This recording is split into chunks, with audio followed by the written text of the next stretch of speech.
પ્રકૃતિ સંરક્ષણ મહોત્સવ શામળાજી ખાતે પર્વત પૂજા કાર્યક્રમનું ભવ્ય આયોજન। શામળાજીની પાવન ધરા પર આજે વન વિભાગ દ્વારા પ્રકૃતિ પ્રત્યે કૃતજ્ઞતા વ્યક્ત કરવા માટે પર્વત પૂજાનો કાર્યક્રમ યોજાયો। કાર્યક્રમમાં ઉપસ્થિત વન મંત્રી અર્જુનભાઈ મોઢવાડીએ જણાવ્યું હતું કે વન સંસ્કૃતિએ જ માનવ સંસ્કૃતિને જન્મ આપ્યો છે।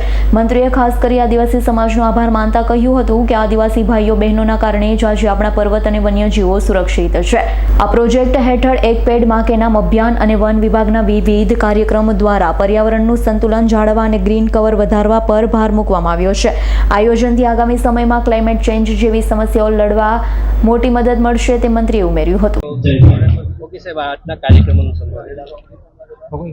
વસંત પંચમી નિમિત્તે આજે શામળાજી ખાતે વન વિભાગ દ્વારા પ્રકૃતિ મહોત્સવના કાર્યક્રમ હેઠળ આજે પર્વત પૂજાનો કાર્યક્રમ અહીંયા રાખેલો અને એ રીતે જે વન સંસ્કૃતિએ માનવ સંસ્કૃતિને જન્મ આપ્યો એ સંસ્કૃતિ પ્રત્યે અને એ વન વિભાગ પ્રત્યે વન પ્રત્યે આપણી જે આભારની લાગણી વ્યક્ત કરવા કૃતજ્ઞતાની લાગણી વ્યક્ત કરવા માટે આજે પર્વત પૂજાનો કાર્યક્રમ રાખેલો।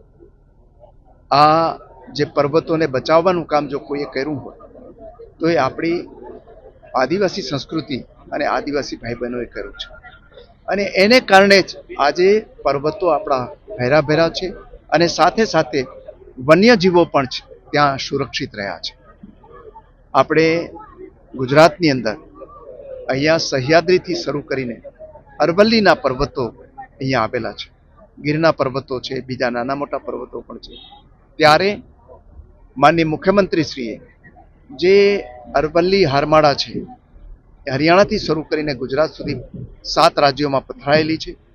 એ 7 રાજ્યોની અંદર 1400 કિલોમીટર લાંબી અને 5 કિલોમીટર પહોળી એક ગ્રીન વોલ બનાવવાનું જે આયોજન કર્યું છે અને એના દ્વારા આ આદિવાસી સંસ્કૃતિ અને આપણી વન્ય જે સંપદા છે એને સાચવવાનું અને આખા ક્લાઇમેટનું સુરક્ષા કરવાનું જે બીડું ઝડપેલું છે એ એના પ્રત્યે પણ આજે આભારની લાગણી વ્યક્ત થઈ અને આ એક પેડ માં કે નામની સાથે બીજા જે વન વિભાગના અનેક કાર્યક્રમો મારફતે જે વન્ય વિસ્તારમાં રહેતા જે આપણા નાગરિકો છે, આદિવાસી ભાઈ બહેનો છે, એમની લાઇવલીહુડમાં વધારો થાય, રોજગારી વધે અને વન્ય સુરક્ષિત રહે એ માટેના કાર્યક્રમોની પણ બધાની વચ્ચે ચર્ચાઓ થઈ છે।